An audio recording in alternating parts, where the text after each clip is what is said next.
Bonjour et bienvenue sur la chaîne EV. Aujourd'hui, on va faire un petit guide à l'attention des plus débutants d'entre nous. Comment faire un long trajet en voiture électrique? Alors, on le sait dans l'imaginaire de la personne qui n'a jamais conduit une voiture électrique, les longs trajets avec ce genre de voiture, c'est un calvaire. Évidemment, pour tous ceux qui sont déjà passés à l'électrique, tout le monde sait que non. Évidemment, on peut faire des longs trajets en voiture électrique.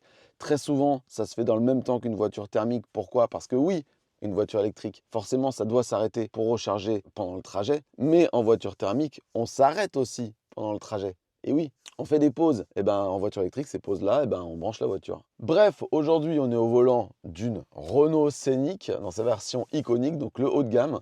Et on va partir d'ici, la Thèse de Buch, pour se rendre à Boulogne, chez Renault, pour rendre cette jolie voiture. Ça fait un trajet d'environ 650 km. Il est 7h30 du matin, j'ai un peu les yeux en trou de... Donc cette voiture, elle a une batterie de 87 kWh, donc c'est une assez grosse batterie. Mais le road trip qu'on va faire aujourd'hui et tout ce que je vais vous expliquer aujourd'hui, ça peut se reproduire avec n'importe quel type de voiture, n'importe quelle taille de batterie. Cette voiture en charge rapide sur une borne DC, elle recharge en 40 minutes pour faire un 10 à 80%. On vous expliquera tout ça tout à l'heure. Enfin, je dis on, en fait c'est je, parce qu'aujourd'hui il n'y a pas Alex. Alex, il est parti ramener la Ioniq 5N à Paris hier.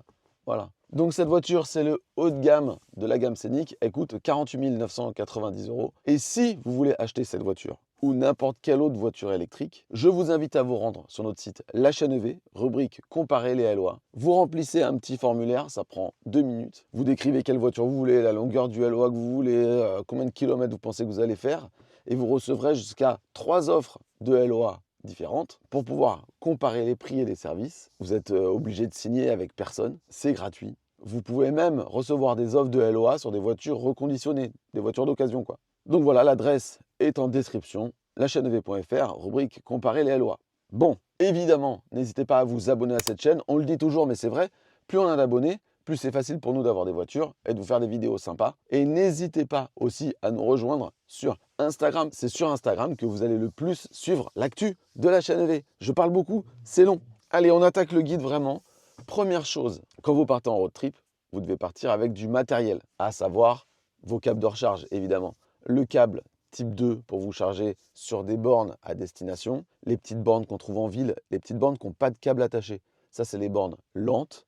Ça vous permet de charger la nuit, ça vous permet de charger quand vous mangez, ça vous permet de charger quand vous faites vos courses. Donc, il faut absolument que vous partiez avec votre câble T2. Évidemment, partez quand même avec votre CRO, c'est-à-dire le câble de recharge occasionnel, celui que vous branchez d'un côté à la voiture et de l'autre côté à une prise classique. Par exemple, si vous partez en location de vacances, n'importe où, et que vous ne trouvez pas de borne, vous pourrez toujours vous charger sur une prise traditionnelle, même si c'est plus lent. Avec quoi vous devez partir aussi? Vous devez partir avec une carte de recharge. Alors ça, c'est absolument nécessaire. On peut voyager en voiture électrique sans carte de recharge. Je l'ai montré dans une vidéo précédemment. Je la mets là. Je vous invite à la regarder. Néanmoins, c'est super relou parce que s'il y a de plus en plus de bornes qui proposent le paiement par carte bleue, il en reste quand même pas mal qui ne le proposent pas. Et le seul moyen pour charger, c'est la carte de recharge ou se rendre sur un site en scannant un QR code, rentrer son numéro de carte bleue. C'est super chiant. Alors, je sais que la carte de recharge, ça fait stresser énormément de monde. Je reçois pas mal de messages privés sur Instagram. Les débutants se demandent quelle carte prendre, ils ont très peur. Non, ne vous prenez pas la tête. Très souvent, le constructeur de votre voiture vous propose sa propre carte de recharge, comme ici, Mobilize avec la Renault Scénic. Vous pouvez très bien l'utiliser. Moi, ce que je vous conseille, c'est de prendre une carte indépendante et généraliste en plus. Les deux plus connus, c'est ChargeMap, ici, là, et Shell Recharge, là. L'avantage de Shell Recharge, c'est que la carte est gratuite, donc il n'y a vraiment aucune prise de tête. Et l'avantage de ChargeMap, c'est que c'est français. Et c'est pas un pétrolier, donc à vous de voir. Pour commander votre carte de recharge, c'est simple, il suffit de vous rendre sur le site, par exemple de ChargeMap ou de Shell Recharge. Vous vous inscrivez, vous rentrez vos informations de carte bleue ou un RIB, vous commandez votre carte, vous la recevez. Vous devez aussi télécharger l'appli ChargeMap ou Shell Recharge. Et comme ça, après, c'est très simple. Vous arrivez sur une borne, vous scannez avec votre carte, c'est débité sur votre compte ChargeMap ou Shell Recharge, je le dis beaucoup. Les cartes de recharge, il y a un côté pratique parce que du coup, toutes vos recharges vont être débitées sur une même appli. Vous allez pouvoir traquer toutes vos recharges, récupérer toutes vos factures au même endroit. Par exemple, si vous êtes une société, c'est vraiment super pratique. Par contre, l'inconvénient, c'est qu'en passant par une carte, la carte, elle prend une petite commission sur chaque recharge. Par exemple, sur l'autoroute, une recharge à 59 centimes le kilowattheure, Avec une carte de recharge, vous allez la payer 61 centimes, 62 centimes. Donc, si vous voulez payer le moins cher possible, le mieux, c'est quand même de payer par carte bleue sur les bornes. Ou alors, il existe chez certains fournisseurs, certaines cartes, un petit abonnement mensuel et vous payez vos recharges moins cher. Par exemple, la carte Mobilize, alors pas celle-là, ça c'est la Pro, mais la Perso en orange, il y a un abonnement pour payer moins cher chez Ionity. On a fait une vidéo là-dessus. Elle est ici et en description. Bref, quand vous débutez, ne vous prenez pas la tête avec les cartes de recharge. Prenez la carte de recharge offerte par votre constructeur. Prenez une carte de recharge généraliste. Franchement, ne vous prenez pas la tête. C'est très simple. Bon, là, vous êtes bien équipé pour partir. Maintenant, il faut faire le trajet. Alors, il y a quelques années, on était obligé de planifier avant de partir le trajet parce qu'il n'y avait pas des bornes partout. Aujourd'hui, on va prendre l'autoroute A10 pour monter jusqu'à Paris. Et là, là, c'est open bar. Il y a des bornes sur toutes les aires de service. Donc, toutes les aires où vous avez une station-service, vous avez une station de recharge. Néanmoins, quand on aborde un nouveau trajet sur un itinéraire qu'on ne connaît pas, c'est toujours bien de se faire une petite planification. Ça permet d'avoir l'esprit un peu plus libre, de savoir exactement où on va. Et après, vous n'êtes pas obligé de le respecter, cette planification. Vous savez juste que vous avez une espèce de filet de sécurité. Vous suivez votre planificateur. Mais si vous avez envie de vous arrêter avant, et moi je pense que c'est ce que je vais faire, parce que cette voiture a une batterie de 87 kWh, elle a beaucoup d'autonomie, mais ma vessie est plus petite que cette batterie, je vais sûrement m'arrêter avant. On va voir. Donc pour planifier votre trajet, c'est assez simple. Il y a de plus en plus de véhicules qui ont un planificateur intégré. Ça, on va le regarder tout à l'heure. Et si votre véhicule n'a pas de planificateur, il existe plusieurs applications. Je vais vous en recommander deux. La première, c'est ChargeMap. On revient à ChargeMap. Et la deuxième, c'est ABRP. ABRP, c'est un peu plus compliqué, c'est un peu plus pointu, mais ça permet des réglages un peu plus fins. Si vous débutez, je vous conseille vraiment de télécharger ChargeMap. Sur ChargeMap, comme sur tous les autres planificateurs, vous rentrez votre point de départ, vous rentrez votre point d'arrivée, vous rentrez la voiture avec laquelle vous allez faire le trajet, vous rentrez le pourcentage batterie de votre voiture au moment du départ, vous lancez la navigation, boum, ça vous fait un trajet que vous pouvez exporter par exemple sur Google Maps et donc afficher ensuite avec Android Auto, Apple CarPlay sur votre voiture. C'est super simple, vous n'avez pas à réfléchir. Mais dans notre cas, on roule avec une petite merveille française qui est équipée de Android Automotive et qui donc a un planificateur intégré qui est plutôt de qualité. Allez à Boulogne-Billancourt. Le lieu, Boulogne-Billancourt, se trouve à 6h18 de route de votre position dans une circulation fluide. Et bien voilà, là, la voiture m'a fait un trajet avec un premier arrêt ici. Alors, on va faire détail du trajet. Donc, un premier arrêt à la station Total Énergie de Vouillé, 241 km. J'arriverai à 29%. C'est plutôt pas mal du coup parce que 241 km, ça me fait 2h35 de route. Ça va.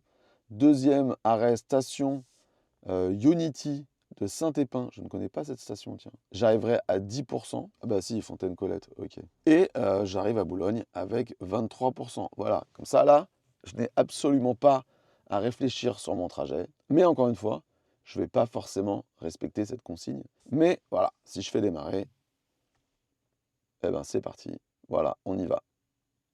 Et là, ça me dit bien que je vais arriver à 30% au premier arrêt recharge. Et ce qui est intéressant sur cette Renault Scénic, c'est que j'ai le GPS dans l'écran derrière le volant. Et ça, c'est particulièrement agréable. Alors, moi, ce que je vous recommande aussi, c'est d'avoir des applications avec vous, des applications très simples sur votre téléphone qui vont vous permettre, en cas de galère, c'est très très rare, mais ça arrive, de pouvoir rapidement chercher une borne autour de vous. La plus connue, ça fait plusieurs fois qu'on en parle là, c'est ChargeMap. Sur ChargeMap, il y a toutes les bornes autour de vous. Il y a des filtres pour choisir la puissance de la borne que vous voulez. Si vous voulez que ce soit une charge lente pour charger toute la nuit ou une charge très rapide pour charger en 20-30 minutes. Il y en a évidemment d'autres, vous pouvez trouver. Mais ce qui est intéressant sur ChargeMap, c'est qu'il y a une grosse communauté. Et donc, vous pouvez, pour chaque borne, voir s'il y a des gens qui se sont chargés récemment, s'ils disent qu'elle est bien, s'ils disent qu'elle est tombée en panne. Enfin, il y a plein d'infos intéressantes. Donc, ChargeMap, c'est vraiment l'application que je vous recommande quand vous débutez parce que vous avez un planificateur. Vous avez toutes les bornes indiquées. Vous pouvez même lancer des charges depuis l'application ChargeMap. Ça, c'est super simple. Vous avez la carte de recharge. Donc, quand vous débutez, voilà, une application qui fait tout. C'est super simple. Bon, et c'est parti. On y va. Alors, je précise que notre petite Renault Scénic est une voiture qui a une très grosse batterie, mais qui n'est pas ultra efficiente. Et surtout, c'est une voiture qui ne recharge pas très très vite. On va profiter de cette vidéo pour faire un petit débrief d'un long trajet en Renault Scénic. évidemment. Donc là, je vous donne rendez-vous à la fin de la vidéo pour faire un petit débrief là-dessus. D'ailleurs, je vous précise que cette vidéo est chapitrée, c'est-à-dire qu'en bas de votre player YouTube, vous avez une barre de progression de votre lecture de la vidéo où il y a tous les chapitres. Et dans la description de la vidéo, tous les chapitres sont repris aussi. Ce qui fait que s'il y a un sujet qui ne vous intéresse pas, s'il y a un sujet qui vous intéresse beaucoup, vous pouvez y accéder directement et pas vous taper l'ensemble de la vidéo qui, comme d'habitude sur la chaîne EV, va être extrêmement long et où on parlera beaucoup de caca. Peut-être ça ne vous intéresse pas. Mais... Et bien sûr, je ne l'ai pas dit, mais vous retrouverez tous nos guides listés à la fois dans la playlist Les guides pour débutants sur notre chaîne YouTube et sur le site La Chaîne EV, rubrique Les guides pour débutants. Voilà, parce qu'à terme, il y en aura beaucoup. Et allez, c'est parti. Allez, à tout de suite. Bon, et bien voilà, il est 10h44. Je ne sais même pas depuis combien de temps je roule, j'ai pas noté l'heure du départ. Ça, c'est vraiment le professionnalisme à l'état pur. Mais on roule depuis 220 km et j'arrive ici, peut-être qu'on le voit sur la caméra, à la station de recharge que me recommandait le planificateur. Je devais arriver à 30% de batterie, je suis à 38. Donc moi, ce que je vais faire, c'est que je vais pousser un petit peu, je me sens bien. On va rouler un petit peu plus. Donc là, par contre, on voit que le planificateur, il ne s'est pas mis à jour, il n'a pas compris que je voulais continuer, alors il me demande de sortir, de re-rentrer, etc. Donc je vais arrêter la navigation. Voilà, on relance la planification, démarrer. Et là, qu'est-ce qu'il nous dit?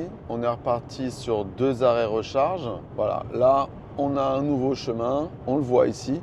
J'ai une station de recharge dans 72 km, dans 40 minutes. Je pense que je vais m'arrêter avant, tranquille. En attendant, je vais vous parler du préconditionnement de la batterie. Alors, qu'est-ce que c'est le préconditionnement de la batterie? C'est assez simple.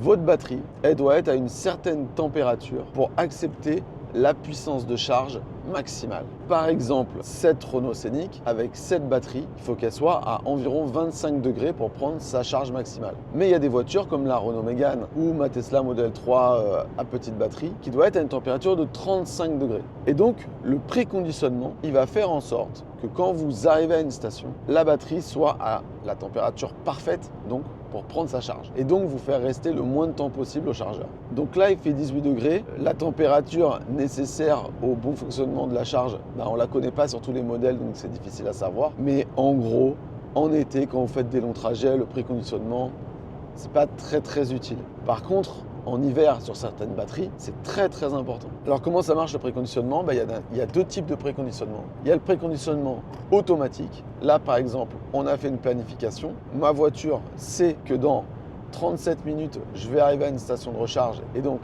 il va falloir que la batterie soit prête à ce moment-là. Elle va gérer tout automatiquement. Ça s'appelle le préconditionnement automatique, vous n'avez rien à faire. Par contre, si moi je m'arrête à une station avant celle qui est indiquée au planificateur, il y a des chances que j'arrive en station avec une batterie non préconditionnée. Mais encore une fois, je viens de le dire, là il fait doux, la voiture roule depuis longtemps, ça ne changera pas grand-chose. Et sur certaines voitures, il y a aussi un préconditionnement manuel. Pour les gens qui font comme moi, c'est-à-dire s'arrêter quand ils veulent, qu'ils puissent lancer un préconditionnement manuel quand ils ont envie de s'arrêter pour que la voiture arrive dans de bonnes conditions aux arrêts recharge. Alors comment savoir si votre voiture a un préconditionnement manuel ou automatique ou les deux ?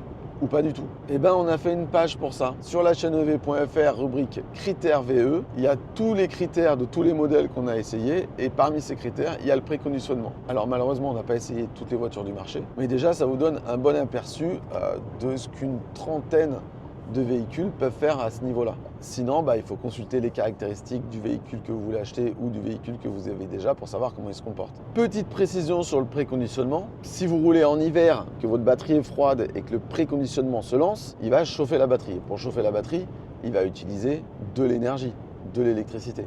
Et donc, ça va faire augmenter votre consommation. Alors, c'est pas énorme, mais c'est quand même un petit peu, ce qui n'est pas du tout scientifique comme chiffre. Néanmoins, sachez-le, si vous préconditionnez, vous allez consommer plus, donc vous allez payer plus cher. Allez, on va parler d'autre chose maintenant. On va parler des pourcentages batterie et de la courbe de charge. Alors, quand vous faites des charges très rapides sur des bornes ultra rapides, votre voiture accepte une puissance de charge maximale. Par exemple, pour cette Renault Scénic, c'est 150 kW. Seulement, cette puissance de charge maximale de 150 kW, elle ne va pas la tenir tout le long de la charge. Quand vous lancez la charge, c'est 150 kW. Si votre niveau de batterie au moment de commencer la charge est bas, et plus vous allez avancer dans la charge, plus la puissance descend. On utilise souvent cette image. C'est exactement comme remplir une bouteille d'eau au robinet. Au début, quand la bouteille est vide, vous pouvez ouvrir le robinet en grand. Et plus vous arrivez en haut de la bouteille, plus vous ralentissez le débit. C'est exactement pareil avec la charge. Il y a des voitures qui ont des courbes de charge qui s'effondrent tout de suite. Il y a des voitures qui ont des courbes de charge qui restent très plates. Et plus la courbe est plate, plus vous chargez vite en fait. Donc quand vous achetez une voiture, il ne faut pas vous fixer sur la puissance de charge maximale. Il faut vous fixer sur le temps pour faire un 10-80. Alors pourquoi on dit 10-80?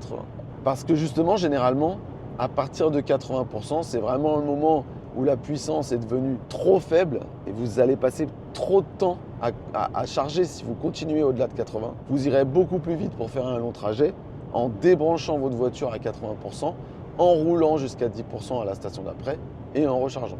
Et par exemple, il y a des voitures comme la Hyundai Kona qui perdent de la puissance de charge avant 80%. Une Hyundai Kona, par exemple, vaut mieux débrancher à 65-70%. C'est là où on va faire les trajets les plus rapides. Et donc, on l'a dit, pour avoir la puissance de charge la plus haute possible, il faut être au niveau de batterie le plus bas possible quand on commence à charger. Donc c'est pour ça qu'on préconise d'arriver à un chargeur à 10%. Mais ça, c'est la théorie. En pratique, il ne faut pas trop se prendre la tête. On n'est pas tous là à faire une compétition de rapidité sur les longues distances. Et moi, je le dis toujours, arrêtez-vous quand vous en avez marre. Là, par exemple, je suis à 32% de batterie. J'ai une station dans 10 km, je vais m'y arrêter parce que ça fait déjà 250 bornes que je roule et c'est bon, j'ai envie de faire une pause. Et si je m'arrête, je vais aller aux toilettes, ça se trouve, je vais même manger, faire un repas, ça se trouve, je vais faire caca, ça va prendre du temps. Et si ça prend 30, 40 minutes, 45 minutes parce que j'ai mes gosses avec moi, parce que pour X raisons et que je dépasse les 80%, c'est pas grave.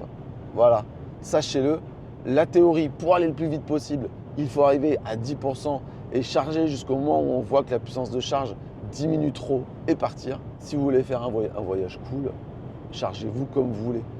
Seule règle qui est très importante, si vous êtes dans un jour de chassé-croisé où il y a beaucoup de monde sur les bornes, beaucoup de gens sur les stations, arrêtez-vous à 80. Ne squattez pas la borne 50 minutes s'il vous plaît.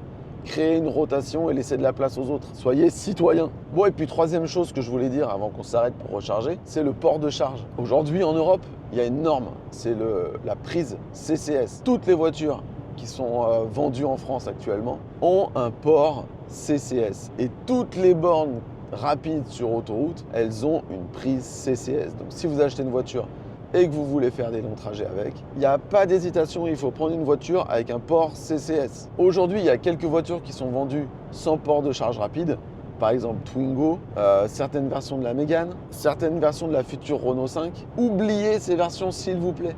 Même si vous ne chargez jamais sur autoroute, votre voiture elle aura plusieurs vies, elle va servir à d'autres gens derrière. Prenez une voiture qui a un port CCS. Et il existe aussi un autre port de charge rapide qui s'appelle le CHAdeMO, qui est le standard japonais. Si vous achetez une voiture en CHAdeMO, vous aurez beaucoup moins de bornes disponibles. Bon, non, évitez ça. Si vous le faites en connaissance de cause. Donc nous arrivons à la station de Rouillé-Pamprou. Alors c'est intéressant, c'est la première fois que je m'y charge. C'est une nouvelle station Ionity. Donc vous allez pouvoir découvrir un peu ce que sont les nouvelles stations. C'est-à-dire, avant, il y avait des stations à une borne. Ça, c'était dans les années 2018-2019. Puis, on a eu les stations Ionity avec 4 bornes. Et puis, il y a une loi qui est passée obligeant toutes les aires de service à s'équiper de stations. Et aujourd'hui, les stations qui naissent, eh bien, c'est énorme. C'est des belles stations, beaucoup de bornes.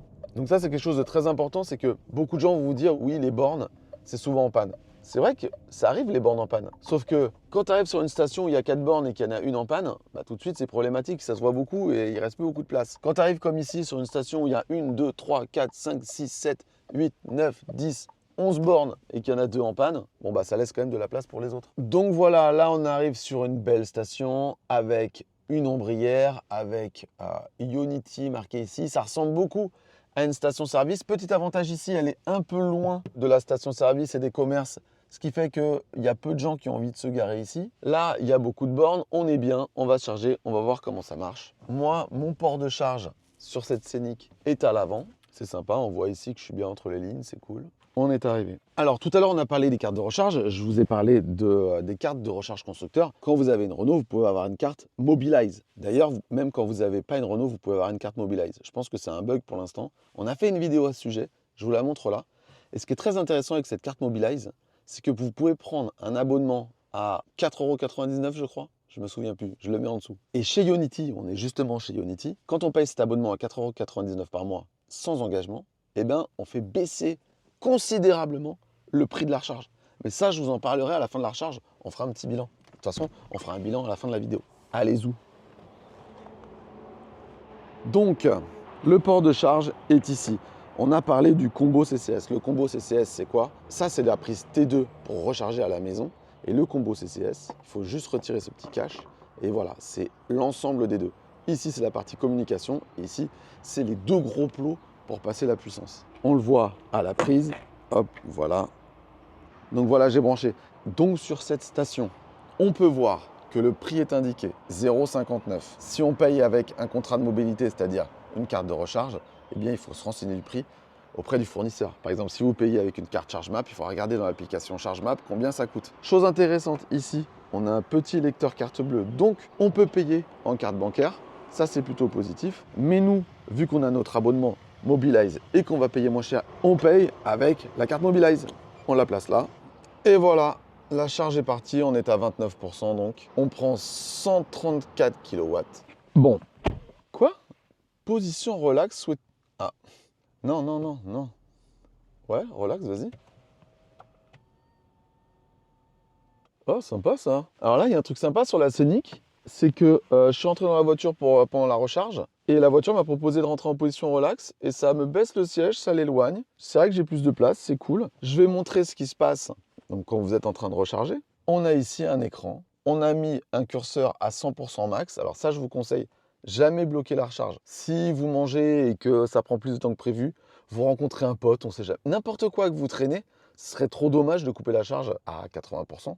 Donc laissez toujours à 100%. Ici, ça donne le temps pour aller à 80%, donc 29 minutes. Ici, ça vous donne l'autonomie que vous avez actuellement, basée sur vos derniers kilomètres. Ici, votre pourcentage de batterie actuel. Et ici, le temps pour aller à 100%, qui serait de 1h05. Vous voyez là le truc? C'est que pour monter à 80, c'est 29 minutes. Pour monter à 100%, c'est 1h05. Donc ça ne sert à rien. Vous allez passer plus de 30 minutes pour 20% de batterie. C'est inutile. Et souvent, on a aussi la puissance de charge qui est affichée, mais pas sur la Scénic. Je voulais aussi vous montrer quelque chose qui est intéressant sur les voitures modernes, c'est que peut-être que parfois vous allez charger à des endroits où vous ne pourrez rien faire d'autre qu'attendre dans la voiture. Eh bien, il y a des voitures qui font des trucs cool. Par exemple, cette Renault Scénic. Vous allez ici, vous allez dans Vivaldi Browser et vous allez par exemple aller sur YouTube. Là, on va dire par exemple vraiment au hasard la chaîne V. Bonjour et bienvenue sur... Attends, et voilà. Là, on voit mon ventre si je lève trop les bras. Aujourd'hui, nouveau Ioniq 28 Challenge. Ça devait être avec la Ioniq 28, mais je vous la montre.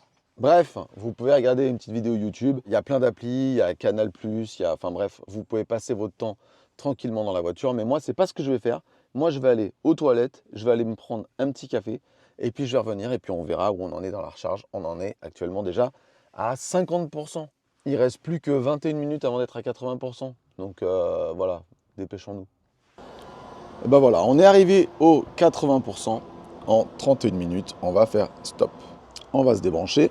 On aurait pu aussi arrêter la charge en appuyant directement sur le bouton ici. Ah, c'est marrant, ça clignote de toutes les couleurs sur la vidéo alors que c'est complètement blanc. En vrai. Putain. C'est dingo ça. Là, c'est blanc en vérité. Bon, bref. On remet le petit cache et on ferme. Alors là, je suis toujours en position relax. Je suis un peu loin du volant quand même. Donc là, j'ai démarré. Ça, c'est drôle. Tu me remets en position normale ou pas? Mais moi, j'ai envie de retrouver ma position. Comment je fais? Là, je suis un peu perdu. Je vais dans siège. Ah, rappeler. Ouais, c'est un peu dommage. Quand on redémarre, il faudrait revenir en position normale. Bon, bref. Combien ça nous a coûté? Ça nous a coûté 13,46 € pour 46 kWh. Là, j'ai vraiment pas payé grand-chose. À la fin de cette vidéo, vous aurez un tableau qui va récapituler un petit peu tout. Les consommations, le coût du trajet, etc. pour vous donner un petit peu un ordre d'idée de combien ça coûte de rouler en long trajet en voiture électrique. Mais avec un abonnement, c'est plutôt cool. Alors attention, l'abonnement Mobilize, c'est 29 centimes le kilowattheure, mais seulement chez Ionity. Et tous les abonnements, c'est un petit peu pareil. Il y a des abonnements par exemple chez Fastned, il y a des abonnements par exemple chez Tesla. Le problème, c'est que quand vous prenez un abonnement, après ça vous force un petit peu à ne voyager qu'au travers des stations éligibles à cet abonnement. Ça peut être sympa pour faire des économies. Moi, je sais que je préfère m'arrêter quand j'en ai envie. Cela dit, avec cette carte, bon bah, je m'arrête chez Ionity, je paye moins cher. Je m'arrête chez un autre, et ben, je paierai le prix normal. Donc là, on a payé 13,46 € et si on n'avait pas d'abonnement et qu'on avait payé en carte bleue, on aurait payé 25,41 €. Et donc ça a duré 30 minutes. Moi je trouve que c'est cool. J'ai pas eu la sensation d'attendre la voiture trop longtemps. Nous avec Alex sur la chaîne EV, on dit souvent que le temps idéal c'est 25 minutes. En dessous, bah, ça charge très très vite, mais c'est pas très grave en fait. Si vous n'êtes pas prêt, bah, la voiture continue à charger. Et au-dessus par contre, on commence à un petit peu... Au-dessus de 30 minutes, on commence à attendre la voiture. Donc là en gros, si vous devez acheter une voiture électrique, il faut bien réfléchir à qu'est-ce que vous allez en faire. Si c'est 95% de trajet du quotidien, et de temps en temps des longs trajets, bah, acheter une voiture qui charge vite, c'est pas très grave. Si vous faites beaucoup de longs trajets, là il va falloir commencer à regarder les voitures qui chargent le plus vite. Parce que pour faire des longs trajets, l'important c'est deux facteurs. D'un côté la consommation, de l'autre côté le temps de charge. La taille de la batterie finalement, c'est pas très important. Il vous faut une voiture qui est capable de faire, on va dire 200 km entre deux bornes de recharge, donc de 80 à 10%. Si vous avez ça, au niveau confort de conduite, c'est cool. Et ensuite, il vous faut une voiture qui consomme peu et qui charge vite. Si vous voulez connaître les voitures qui chargent le plus vite, c'est simple. Vous allez sur la chaîne EV, rubrique vitesse de charge. Et là, on classe les voitures par vitesse de charge en kilomètres par heure de charge récupérée. C'est un bon indicateur parce que ça croise à la fois la consommation de la voiture sur l'autoroute et sa vitesse de charge. Parce qu'il y a des voitures qui chargent très vite mais qui consomment beaucoup, donc finalement elles ne sont pas terribles. Il y a des voitures qui chargent pas très vite mais qui consomment très peu, donc au final bah, c'est pas mal. Donc toutes les voitures sont classées par vitesse de charge en kilomètres par heure de charge et ça vous donne un très bon indicateur pour savoir quelles sont les voitures à privilégier si vous voulez charger rapidement. Et sur la chaîne EV.fr, il y a une autre rubrique qui est sympa, c'est la rubrique 1000 km. On classe les voitures selon un temps théorique pour faire 1000 km. C'est-à-dire ça croise la conso, la vitesse de charge et l'autonomie grâce à un calcul savant, des algorithmes puissants et des cerveaux intelligents de ceux qui l'ont produit. Eh bien, vous pouvez voir quelles sont les voitures qui vont le plus vite pour faire 1000 km. Si vous êtes vraiment un gros rouleur, vous faites vraiment beaucoup de longs trajets, référez-vous à cette page, elle vous aidera à faire le bon choix. Et donc par contre, si vous êtes près de vos sous et que vous voulez économiser quand vous faites des longs trajets, là encore, bah, qu'est-ce qu'il faut? C'est acheter une voiture efficiente qui consomme peu. Donc ça, vous allez sur la chaîne EV.fr, vous avez toutes les consommations des voitures qu'on a essayées, donc vous pouvez faire votre choix bien informé. Bon, on va repartir. Donc moi, ce que je vais faire, encore une fois, je vais utiliser mon petit planificateur pour avoir mon petit filet de sécurité. Donc je vais relancer ma route vers Boulogne-Billancourt. Voilà, démarrer. Allez, on est parti. Bon, et bien voilà, notre trajet continue. Donc là, on a fait en tout 470 km. Ça roule très bien. Et là, ça fait au moins 2 heures que je roule environ. Je suis à 17% de batterie. Là, je sors à l'aire de Messas. Donc c'est une station Total Énergie. Si j'étais en thermique, bah forcément j'aurais pas fait un plein parce que la voiture aurait pu aller jusqu'au bout. Mais en fait je m'arrête parce que j'ai envie de m'arrêter, j'ai envie de me lever, j'ai envie de marcher, j'ai envie de faire une pause quoi tout simplement. Et au lieu de faire une pause stationnée sur le parking de la station-service, enfin de l'aire de service ou l'aire de repos, eh ben je vais brancher la voiture en fait. C'est exactement pareil. Donc là on est chez Total, là on est encore une fois sur une belle station. Donc avec une ombrière, 1, 2, 3, 4, 5, 6, 7, 8, 9, 10 bornes avec chacune 2 prises. Donc ça fait 20 points de charge. Donc là c'est toujours pareil. Hein. C'est possible qu'il y ait une borne là qui marche mal, qui marche pas. C'est possible. Mais je suis tout seul. J'ai 20 points de charge. Bon, je vais charger. Vous voyez ce que je veux dire? Donc il n'y a vraiment pas de stress. Allez, je me branche et je reviens. Bon, ça y est, la charge a démarré. No problemo, comme disent les Mexicains. Donc ce qui est intéressant ici, c'est qu'on a des bornes alpitroniques. Alors les bornes alpitroniques, je vous les montre. Elles sont faciles à reconnaître, elles ont un petit haut biseauté, des petites grilles d'aération. Et ce sont les bornes en gros un peu numéro 1 sur la recharge. Ça marche vraiment très bien, très peu de panne là-dessus. Une belle fiabilité. Et allez, on charge ici à 145 kW. Donc voilà, et là je vais vous montrer ici, il n'y a pas de lecteur de carte bleue. Mais ce qu'a fait Total, c'est qu'ils ont mis ici un appareil où on peut payer pour toutes les bornes. Bon là c'est bientôt disponible. Ça met du temps à être déployé, mais très bientôt, peut-être que quand vous regarderez cette vidéo, ça marchera déjà. Et vous pourrez payer en carte bleue sur toutes les bornes avec un seul terminal de paiement central. C'est pas mal, ça permet de réduire les coûts. Faut juste que ça marche un jour, quoi. Donc ici, le prix est très clairement indiqué. Sur les bornes supérieures à 50 kW, donc celles qui envoient un peu de puissance, c'est 59 centimes le kilowattheure. Là, il y a marqué la puissance des bornes. 300, 300, 300, 300. Voilà, ici, là-bas, au loin, je vais zoomer. On voit, il y a 2 petites bornes en 150. Et pour information, je vais vous montrer ce que c'est ici une borne tri standard, c'est une borne avec 3 types de prises. On en a parlé tout à l'heure. La prise chat démo, une prise ici T2. Ça, c'est pour les véhicules qui n'ont pas de prise de charge rapide. Ne choisissez jamais une voiture qui n'a pas de charge rapide, s'il vous plaît. Et enfin, le CCS, celui qu'utilisent 99% des modèles électriques vendus actuellement en Europe. Bon, bref, on est branché. La voiture nous dit 32 minutes pour arriver à 80%. On n'a pas besoin très clairement de monter à 80% pour arriver à destination et je vais vous montrer pourquoi. Il y a un truc qui est très intéressant sur la Scénic, c'est le planificateur. Le planificateur, il nous a dit de nous arrêter ici, donc on s'est arrêté ici, je l'ai suivi. Et maintenant, il me dit que pour arriver à destination, il faut que je recharge jusqu'à 64%. Donc voilà, c'est super simple. Il n'y a même pas besoin de réfléchir. Donc allez, on charge jusqu'à 64%. Je ne sais pas combien de temps ça va prendre. En attendant, il est 13h55. Je vais prendre un petit peu à manger. Salut. Bon bah voilà, je suis allé manger. Je me suis pris une petite part de pizza au Marie Blachère. Je vous raconte ma vie. Une petite part de pizza au Marie Blachère, un petit pain au raisin. On est à 66%. Donc là, je vais vous montrer un truc intéressant. Certaines voitures offrent la possibilité d'indiquer à quel pourcentage batterie vous allez arriver à destination. Je vous explique. Ici, c'est ma destination. Quand je clique dessus, eh bien c'est simple, ça me dit à quel pourcentage je vais arriver. Donc là, si je me débranche maintenant et que je pars, j'arrive à 26%. Donc j'ai chargé jusqu'à 68%. Donc je peux me déconnecter. J'arrive à 26%, il n'y a aucun problème. J'aurais pu me déconnecter même à 58%. Je serais arrivé à 16% à destination. Mais c'est bien d'avoir de la marge et j'ai mangé, j'étais pas pressé. Je reprends ma petite carte et on va se déconnecter. On charge depuis 26 minutes. Allez, je badge. Voilà, ça me donne un peu plus d'infos. Là, actuellement, à 69% de batterie, je charge encore à 88 kW. Franchement, c'est pas si mal. Il y a beaucoup de gens qui disent que la Scénic ne charge pas très vite. Sincèrement, moi, sur ce trajet-là, ça ne m'a pas du tout dérangé. Si j'avais voyagé avec des enfants, encore moins. Parce que je serais encore en train de manger là. Donc vraiment, il n'y a aucun souci. Donc je stoppe. Et je me débranche. Je la remets dans son petit slot. Ça se range tranquillement pour bien ranger le câble proprement. Ça, c'est plutôt pas mal. Et bien voilà.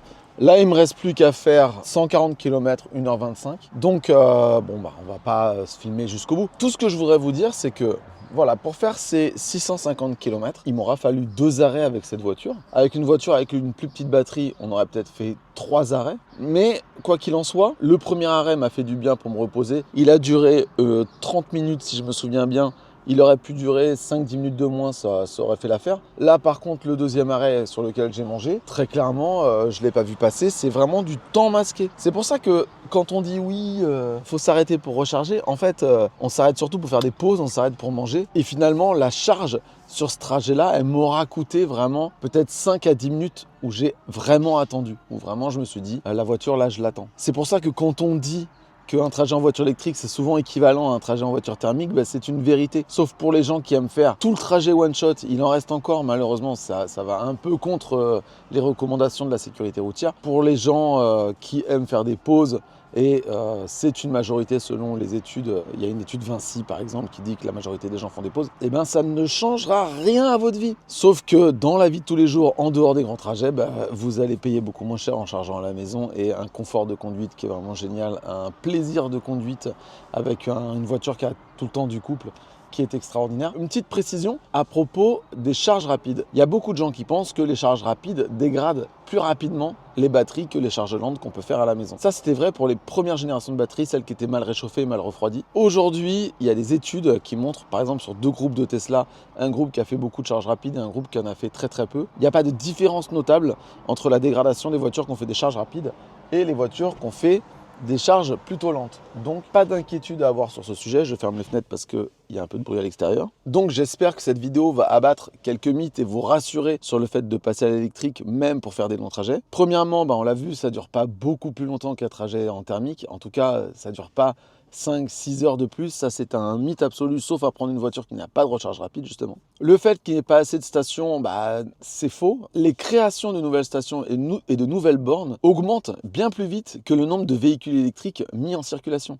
On peut le voir sur cette courbe, c'est vraiment exponentiel. Il y a de plus en plus de bornes. Il faut savoir que les concessions autoroutières ont commencé à installer des bornes sur les aires de repos, c'est-à-dire que pour l'instant, il y a des bornes que sur les aires de service, là où il y a des stations-service. Mais bientôt, et ça a déjà commencé, on va pouvoir commencer à trouver des stations de recharge sur les aires de repos. Pour les aficionados de l'aire de repos, de son cadre bucolique et de son calme. Évidemment, il y a des gens qui disent que c'est cher. Alors, on va faire un point dans quelques minutes. Si vous n'avez aucun abonnement, que vous avez une voiture qui consomme un petit peu et que vous payez le prix fort à chaque borne, ça coûte sensiblement le même prix qu'en thermique, les longs trajets en voiture électrique. Mais on l'a déjà vu dans une vidéo qu'on a publiée récemment, que je vous mets là. C'est possible de voyager en étant malin et en payant moins cher. Autre petit mythe que tonton Gérard vous dira au repas de famille, un de ces quatre, quand tu roules sur autoroute, il ne faut pas mettre les phares, il ne faut pas mettre les essuie-glaces, il ne faut pas mettre le chauffage, etc. Alors, soyons très clairs. Une voiture sur autoroute, le moteur va consommer 20 000 watts, 20 kW. La radio, ça va consommer... je sais pas, 50 watts, 100 watts peut-être. Les essuie-glaces, ça va consommer, je sais pas moi, 30 watts. Les phares, allez, 100 watts au max. Et si vous mettez votre téléphone à charger, ça va consommer, je sais pas, 50, 100 watts, je sais même pas. Mais vous vous rendez bien compte que ces 50 ou 100 watts, comparé au moteur qui en consomme 20 000, ça va absolument rien changer à votre autonomie. Vous pouvez tout brancher, tout utiliser, les phares, les lumières, tout ce que vous voulez, ça va rien changer. La seule chose qui peut changer votre autonomie, c'est s'il fait très froid et que vous mettez le chauffage, ou s'il fait très chaud et que vous mettez la clim. Mais en gros, chauffage, clim sur un long trajet, à partir du moment où la voiture est à température, le chauffage ou la clim, ça va consommer entre 500 et 1500 watts. Encore une fois, 500 watts, 1500 watts sur 20 000 watts, ça ne change pas fondamentalement l'autonomie de votre voiture et votre trajet. Par contre, en hiver, quand il fait très froid, la chimie de la batterie est un peu moins performante et donc elle a un peu moins d'autonomie. On estime la perte d'autonomie en hiver à 15% par exemple. Franchement, c'est pas dingue. Faut arrêter de se prendre la tête là-dessus. Bon, ça va, vous n'avez pas la tête comme ça, hein? Si, un peu. Hein. Bon, allez, on continue.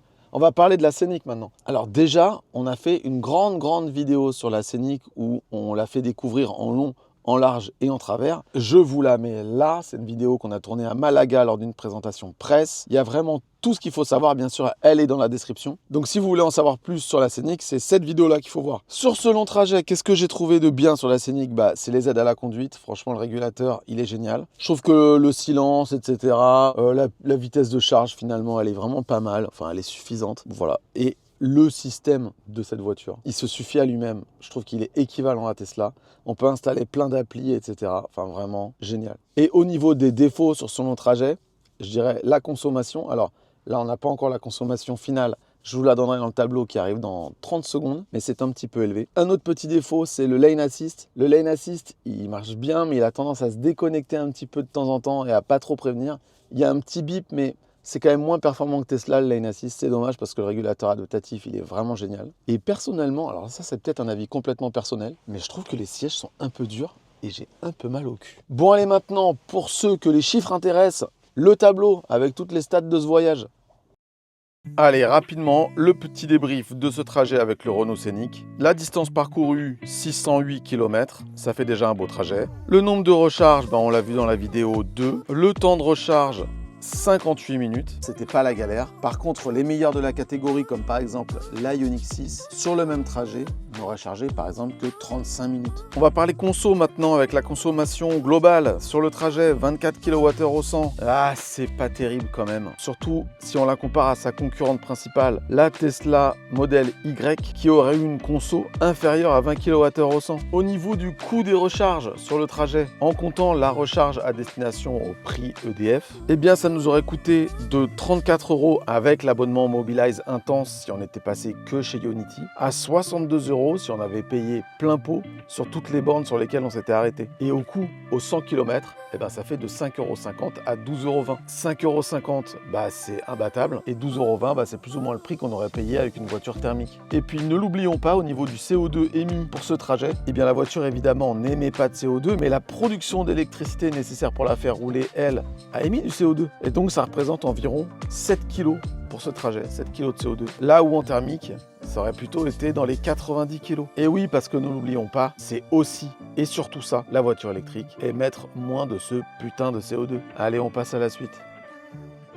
Bon ben voilà, j'espère que cette vidéo vous a plu. N'hésitez pas à la liker si c'est le cas et n'hésitez pas à vous abonner à notre chaîne. On va publier de plus en plus fréquemment des guides pour les débutants. Tous ces guides seront référencés dans une playlist guide pour débutants sur YouTube et sur la page guide pour débutants sur notre site lachaînev.fr. Allez, moi, en attendant, je repars. Hop, il me reste 140 km à faire. Finger in the nose. Bye bye.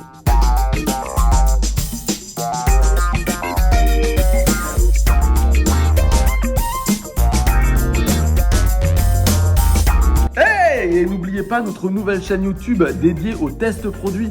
Abonnez-vous, le lien est en description.